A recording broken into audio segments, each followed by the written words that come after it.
Oh, okay. All right. So we are going to look at the types of research methods that we can use, or styles or ways in which we can do our research. All right. So research, according to the Pandis, doctor and doctor, I call them the doctors, Dr. Pandis, is what? We can have a descriptive or analytical research. And then when a research is descriptive, it employs a lot of techniques in its approach.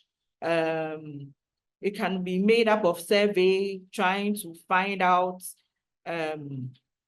maybe a particular age group, for instance, is prone to teenage pregnancy at a certain age or at a certain point in time.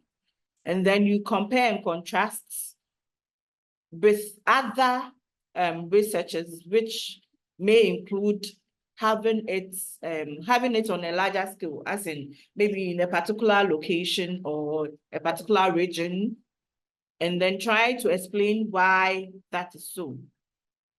Now, analytical research, on the other hand, focuses on some facts or information or data which is already available. So the descriptive, like for instance, so that I can make that distinction, when it is descriptive, for instance, you want to find out, for example, why are there a certain number of women in maybe parliaments across Africa? So first you try and do a survey and try and find out your population. So I'm concentrating on women in parliament. Maybe how many are they in Kenya? How many are they in Ghana? How many in Sierra Leone, in Nigeria, in Cameroon, all the African states. And then when you look at it, you can actually do a background search to find out, okay, so these kind of women, they are into maybe academia, they are into maybe business, they are into this. And then you try and find out the basis for which, for instance, those women made it to parliament. Was it through political means, independent means, and all that? That is like a research in which you've done a survey, and then you can compare and contrast, looking at different blocks.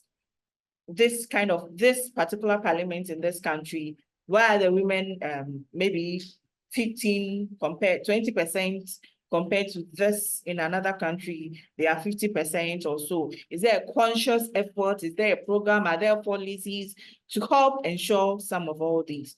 So you do what a descriptive research, and then that one you can combine a lot of methods to be able to come up with your research findings. Then analytical, on the other hand, so assuming you have done this first kind of researching on women in parliament in, let's say, Africa, and then somebody else comes later on to pick the facts or information that you have and run it through certain hypotheses and try to evaluate the data available and then conclude on it. So let's say you have come up, there are 20% of women in Ghanaian parliament, 30 in maybe Kenyan parliament, 50 in Nigerian parliament.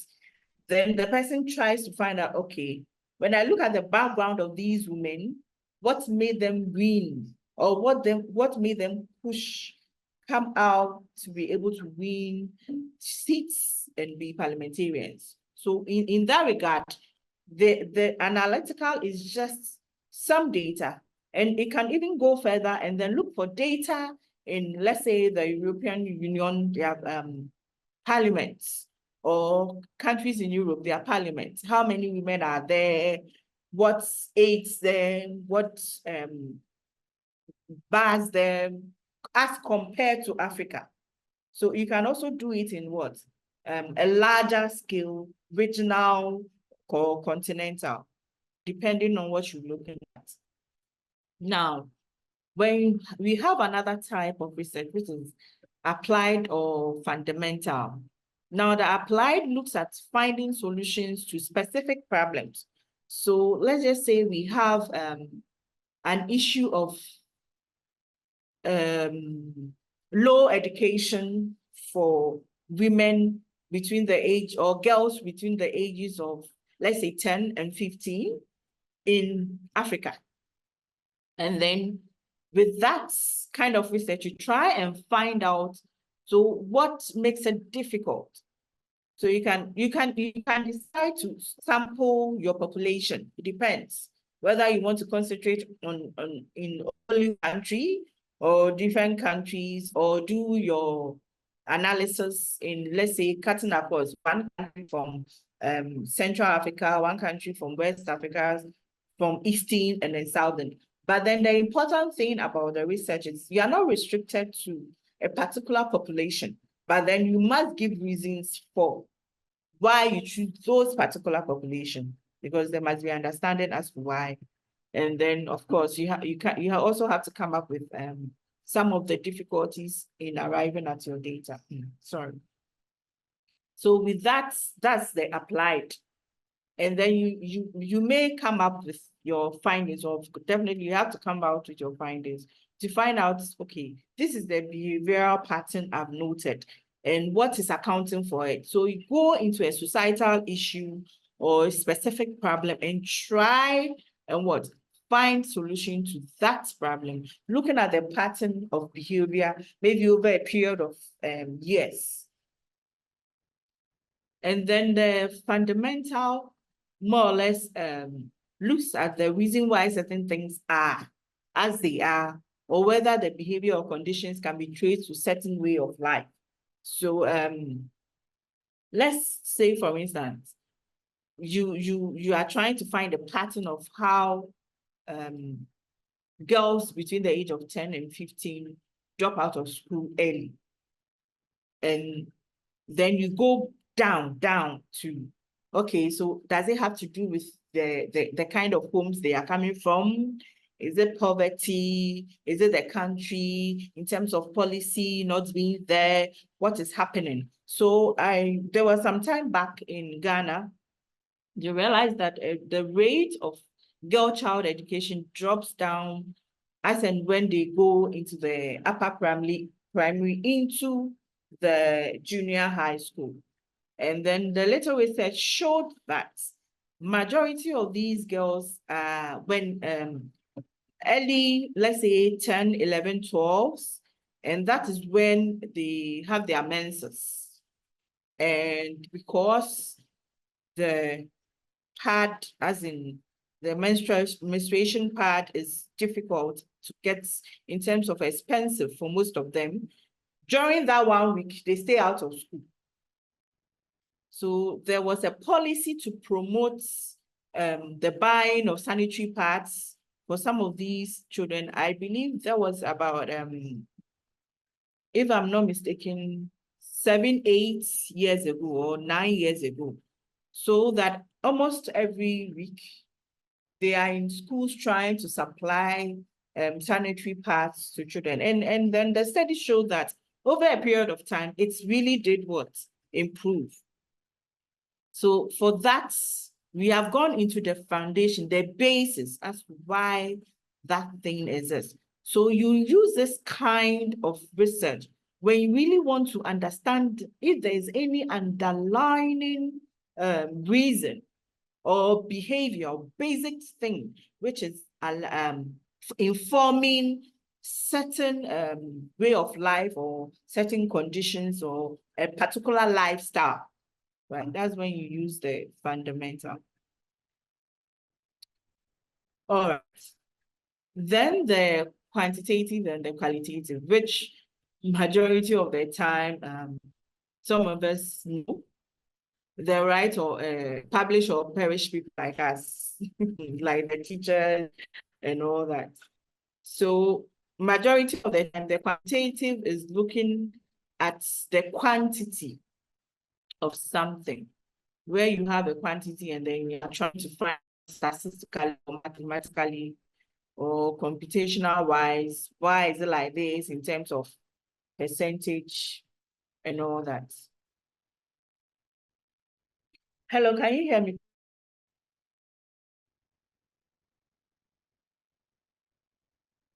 Hello. All right. So that one is more quantitative. And the qualitative, more or less look at an in-depth kind of thing. So for me, with my law background, the majority of the time, if I'm writing, I'll do more qualitative work, where maybe I have a research topic, and then I'll try as much as possible to look at other researchers in that area of field, and then try and come up with my hypothesis or the analysis and find out, okay, I am going to researching into this particular thing. Why is it on the rise? What's happening? So for instance, we have an influx all of a sudden of military takeovers in the sub-region. Now, somebody wants to find out from him or herself that why is that happening? So the person does an in-depth, goes back, pick up maybe books, writings, reports, and then try and analyze based on history. Is there any historical antecedent as to why there is now a rise for military takeovers? Does it have to do with the economy, or it just has to do with the way and lives of the people, or the people call for it? Because when you look through the African terrain, especially the West African terrain, there's been lots of coup d'etats, military takeovers and all.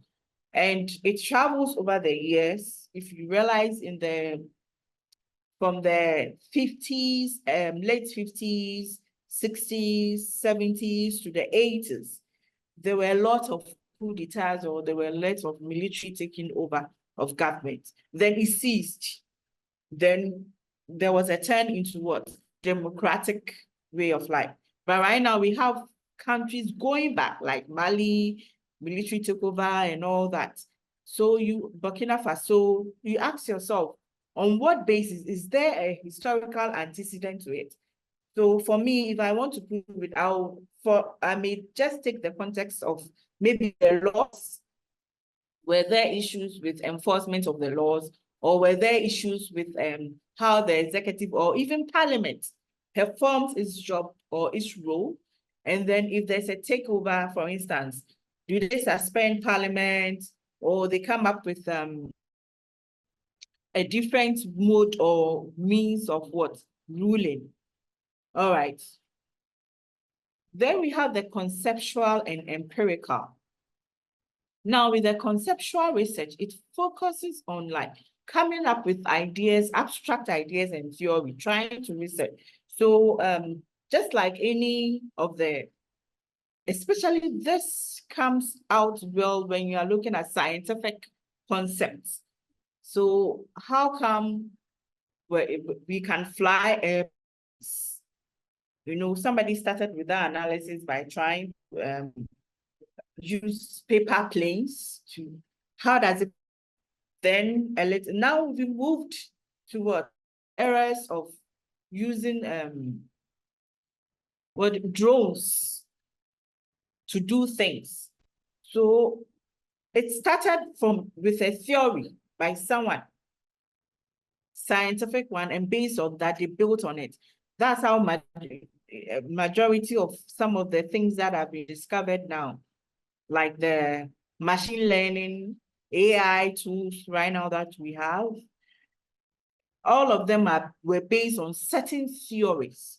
So the computer, Bill Gates came up with how it is right now at the IBM, how it's working. And right now you can have it on your phone. You do not even need to carry a computer. At first, it was a big thing. Then it's reduced to the desktop.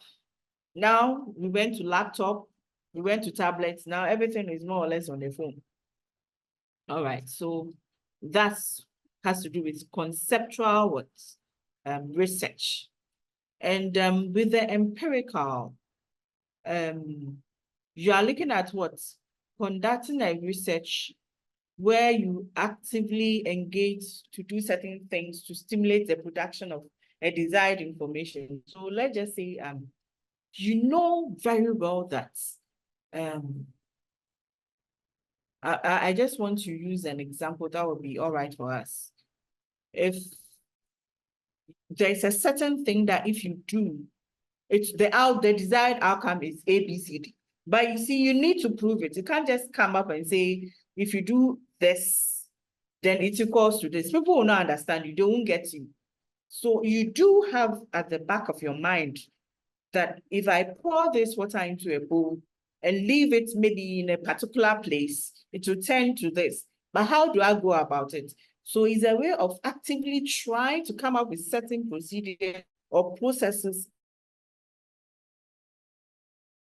And so let's just say is one that you know products from the beginning, but you need to pass it through certain processes to be able to arrive at that conclusion.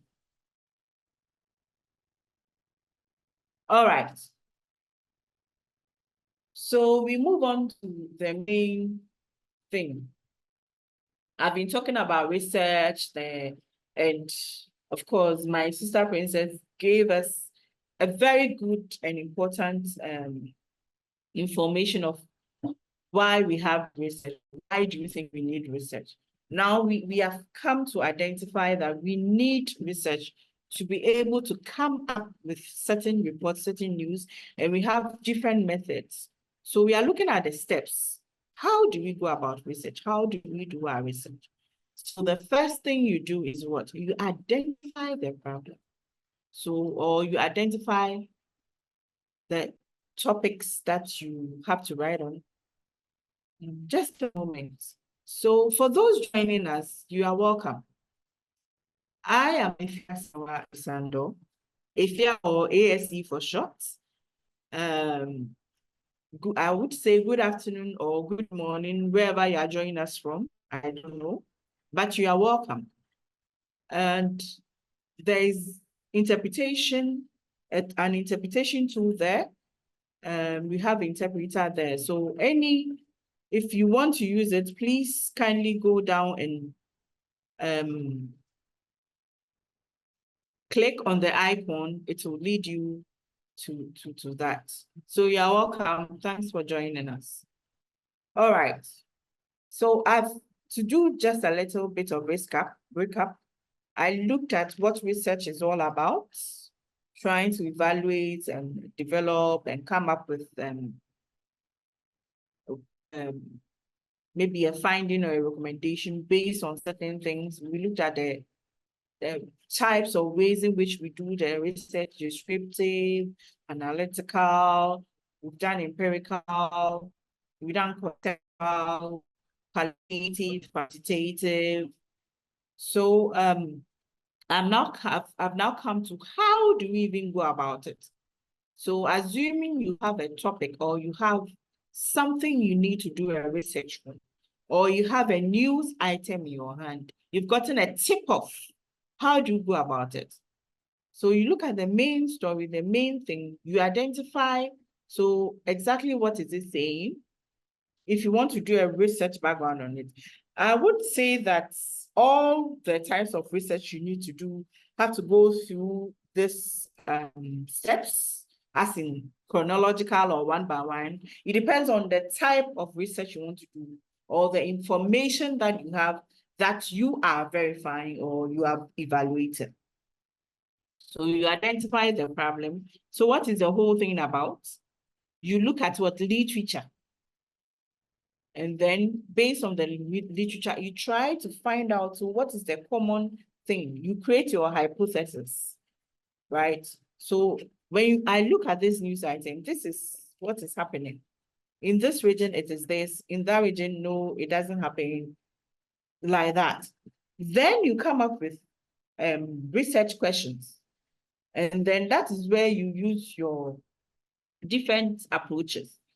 Would you want to do a quantitative analysis of the hypothesis based on your material you've done, or you wish to do a qualitative survey? So then, if you've chosen that you want to do let's say a qualitative or a descriptive one or analytical one, then you check your sample size, your population. All right, so you decide on your population. Are you going to look at a regional thing or specific to a country, or is going to be worldwide? All right. Then you take your data, after collecting your data based on your population, you do your analysis. And nowadays, with the help of AI, there are a lot of analyzing tools that you can use. Then, of course, the ultimate aim is you report on what you have found. And then, if possible, make recommendations. This is also another way, another table showing you what you have to go through.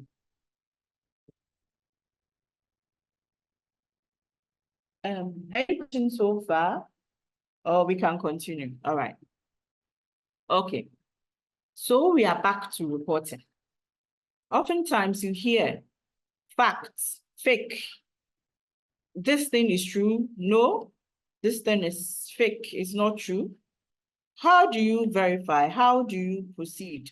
How would you know that a certain report you are doing based on the information you've been given, whether it's fake or it's false?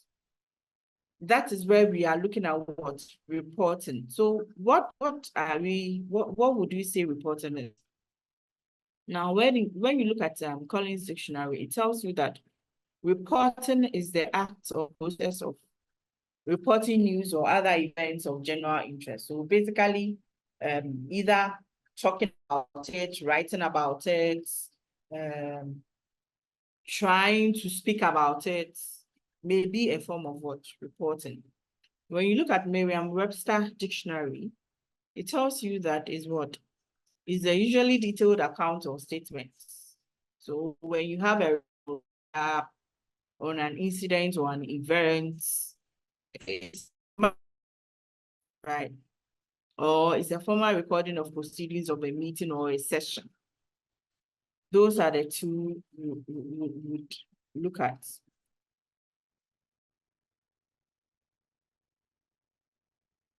All right, so I'll look at analytical reporting. When we say a report is analytical, what does it mean? Then it means that you are passing it through a process. It's a process of what? You are examining, you are verifying, you are interpreting the data that you have to identify whether there's a certain pattern, there's a trend, there's something new you can capture from it. And then try and find out if you can have a deeper meaning of the information that you have, and perhaps come up with what? Actionable recommendations based on your what? Your findings. All right. So that means analytical reporting is what? Is data-driven or data-driven. And you must what? Extract whatever information and then pass it through these a certain kind of what? Standards. And basically, reporting involves this that I call the equation. Is the first time I say that in social setting we have an equation. I call it the 5 W's and then 1 H. So it's an equation for what? Proper reporting. So we have 5 W's, which is what? Who, what, where, when, why, and then the 1 H is how. So every story that you string into a report or reduce into a news item, you must first ask yourself these what? Critical questions. What is the whole thing about? Who are involved, who is involved in it? Where did it occur? When did it occur? Why did it occur? And then how did it occur? If you are able to string the 5 W's and the 1 H very well, you realize that you come up with what? A great storyline. And what ends it well for you is what? Verifying it, which basically has to do with what? The credibility of what you have done so far. All right. So according to Merriam-Webster dictionary, credibility is the capacity for belief. So in effect, you are not credible. The item you have put out there is not credible when people cannot believe in it. When it lacks what? Trust or belief, or people don't have faith in it, then that means that storyline is not what? It's not credible. How can you make it credible? Of course, so we go back to our what? Research. Whichever way you would want to use it, you have to what? Research it. Check the source. And luckily, with the advent of AI, there are lots of places where you can do your checks. And let me issue a disclaimer here. You may use AI, but for some of the AIs, you also have to do what? Another check to find out if indeed it is credible. So I've just put there in the slide some credible sources like Africa Checks, gatekeepers such as Global Investigative Journalism, My AI Fact Checker, Fact Check Africa. They are all what tools. I think some of them are websites that you can, when you are done with your story, you can, or the story that you have, you can just type it into it. They'll ask you some questions and then verify it for you that, well, this is fake news or it is a fact. All right. How do you also what? Check the credibility? By looking through what? Evaluating the story yourself. How believable is it? Okay. So if you item which seeks to say, you know, Africa, we have a regional bloc, which is the AU. And then we come up and we have the UN. We have the WHO that actually concentrates on health for the whole world, if I should say. So if there's a publication in relation to a particular directive when it comes to health, and then somebody cites, oh, AU per its WHO says ABCD. Then you pause, you ask yourself, you've never heard of AU, a WHO, World Health Organization, issuing directives or policies on health. Is this story believable? Then you do your checks.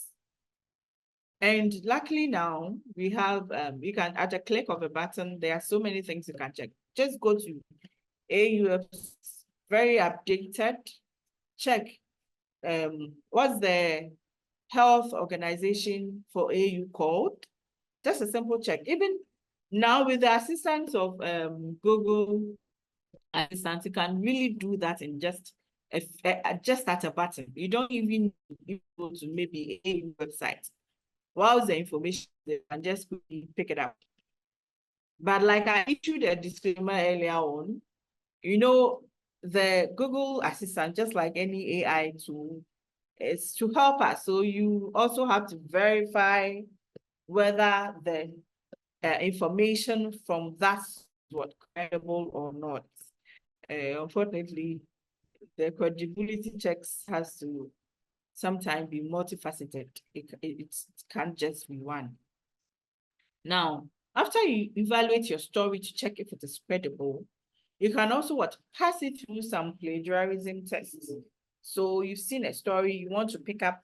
I know majority of the time, news reporters or journalists pick up on certain stories and then turn it around and then publish it to give it a wider exposure.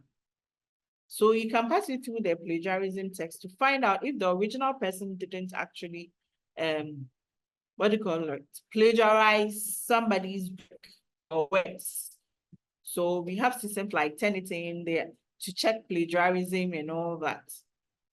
Then if it's verified, it's plagiarism, it works on certain percentage.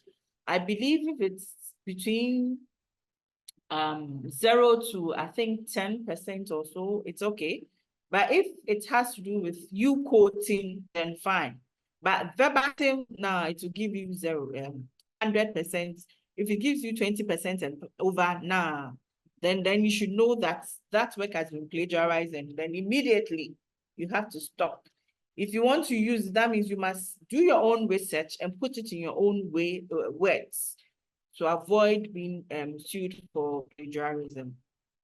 That's copyrights under copyright laws. And I know copyright is available in every country because protecting works is very, very, very important. All right. And you employ the use of AI, like I said. So you have my AI fact checker, Fact Check Africa. Actually, we have a whole AI tool. The Fact Check Africa is actually an AI that you can just type in whatever information, it will pop up, it will to tell you to give it some time to verify whether it's true or not, and then it will give you your answer. So we are back.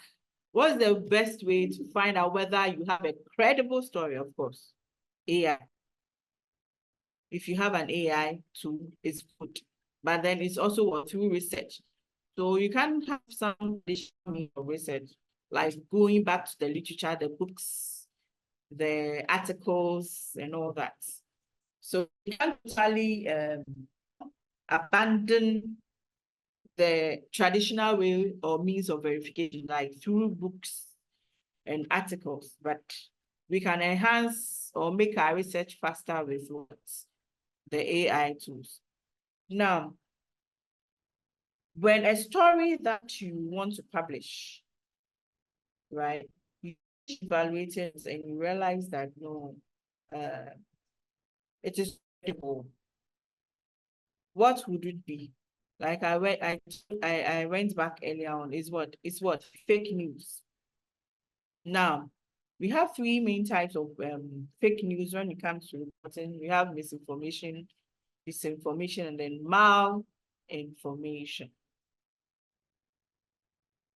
All right. So my next exercise, I want to find out for you, what makes a report credible or analytical? From anyone. You can raise your hand and then you'll be unmuted. Or you can put your answer in the chat box.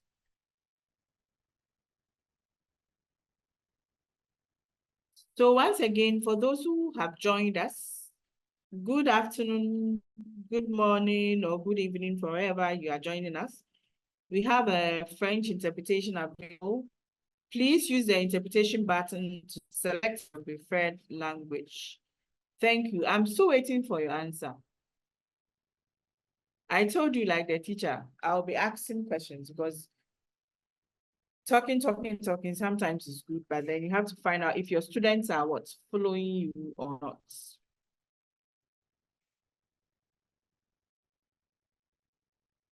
Anyone?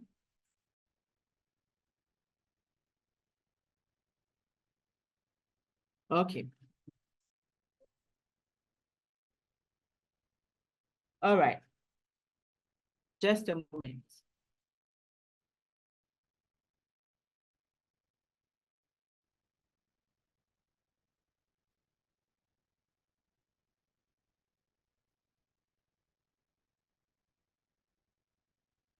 Okay. We have three forms of stories that tend not to be credible. And these are what? Disinformation. This one, it happens where someone or some people decide that they are actually going to report, intentionally report on something which is false and is what? Designed to cause harm. Now, the main reason for this could be to get, what do you call it? To fame, to make money, or it could be what? Politically motivated. Why are we bothering ourselves so much with trying to find the credibility and then analyze reports if you have to bring it out? Is to avoid some of these lawsuits and then the disadvantages that come up with it. Now, what are some of the benefits of having a credible and analytical reporting? Of course, your credibility rate will be very high, and then you have more employment opportunities, of course, revenue, everybody wants more. And then you can what? Avoid or minimize your lawsuits.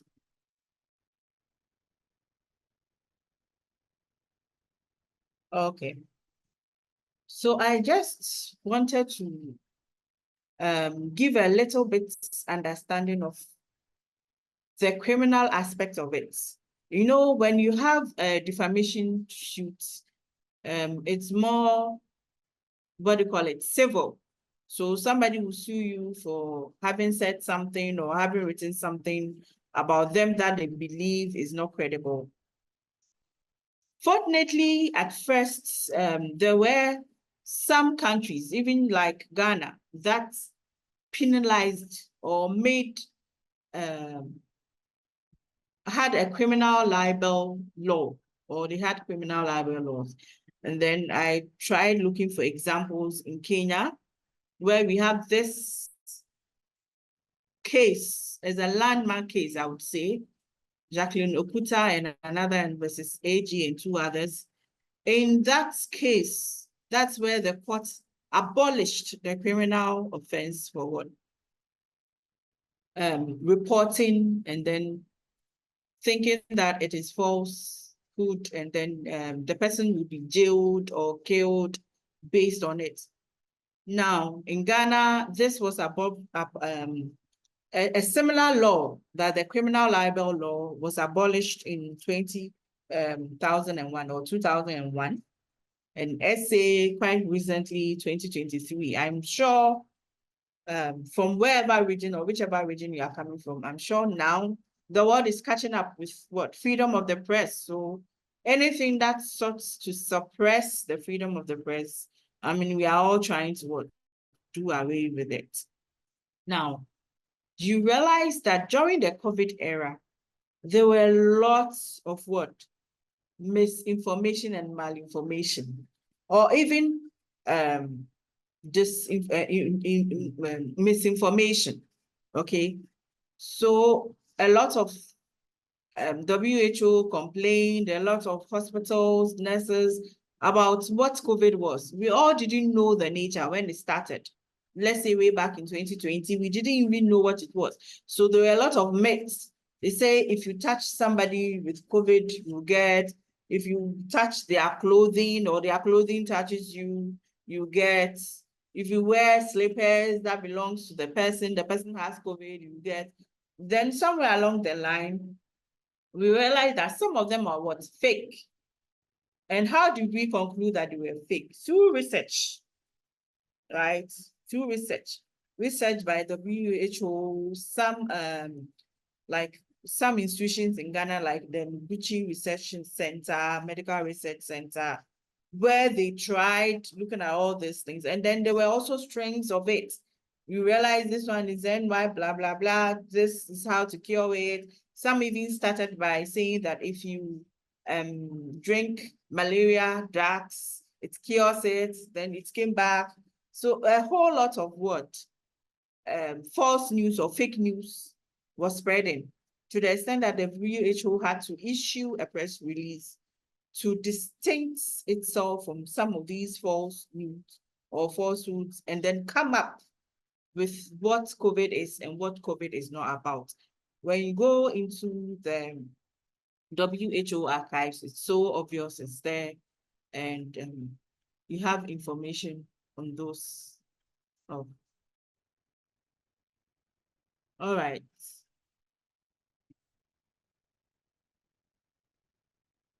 All right. So I don't know, but maybe in your regions, you could think of examples where there were some form of malinformation, disinformation, misinformation, and majority of it all can be cleared if you do what?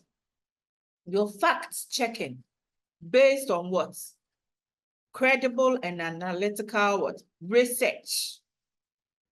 So the tool to avoid having news, which is what?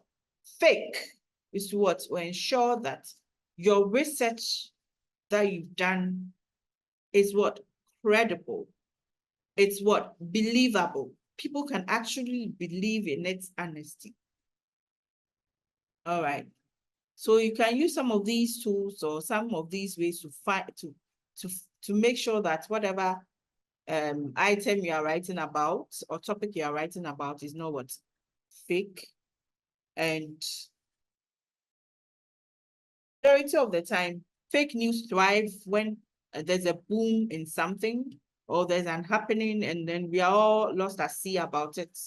Or of course, social media as it is spreads a lot, so many fake news. So we have to be very, very, very, very careful when we are what? Writing on social media outlets, news outlets, or news that emanates from the social media.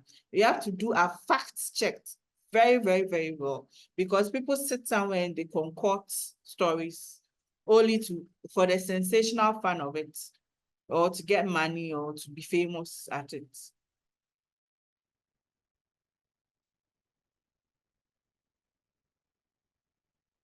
Okay.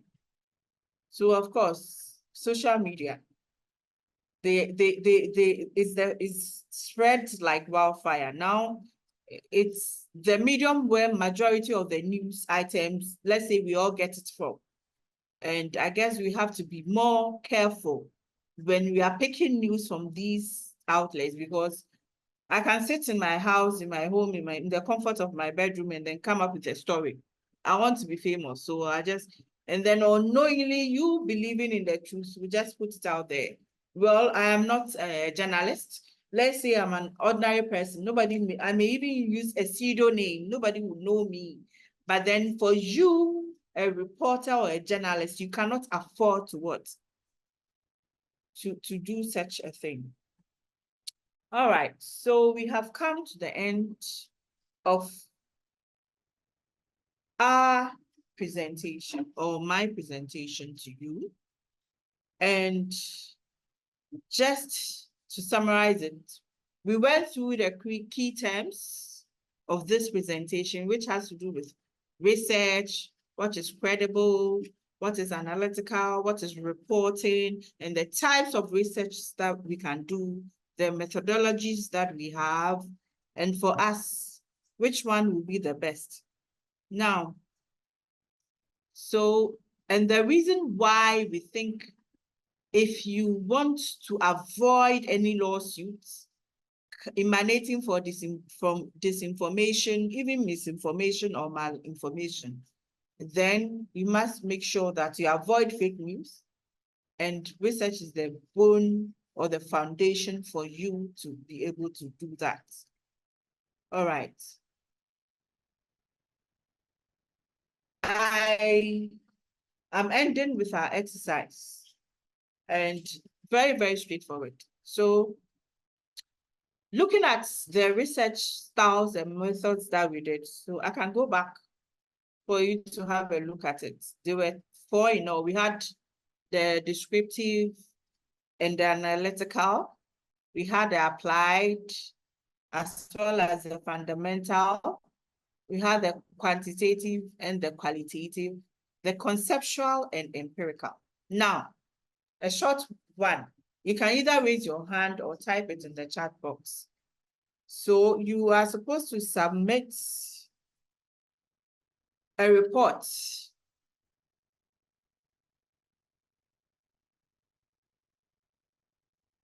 on some election disruptions from 2010 to 2024 in your home country. What research method do you think you would use? Is it going to be descriptive? Is it going to be analytical, conceptual or empirical, quantitative or qualitative, applied or fundamental, descriptive or analytical? Yes, anyone?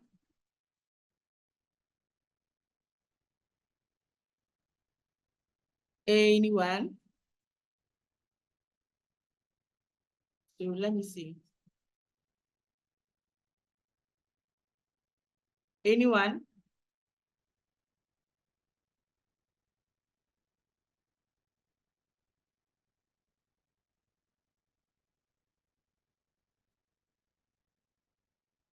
Oh, as a lecturer, if I ask questions and I don't get any answer, that means I've just stopped. Oh, I haven't achieved my goals or my objective for today. Anybody?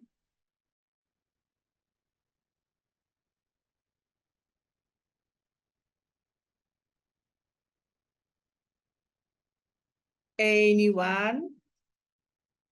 Okay.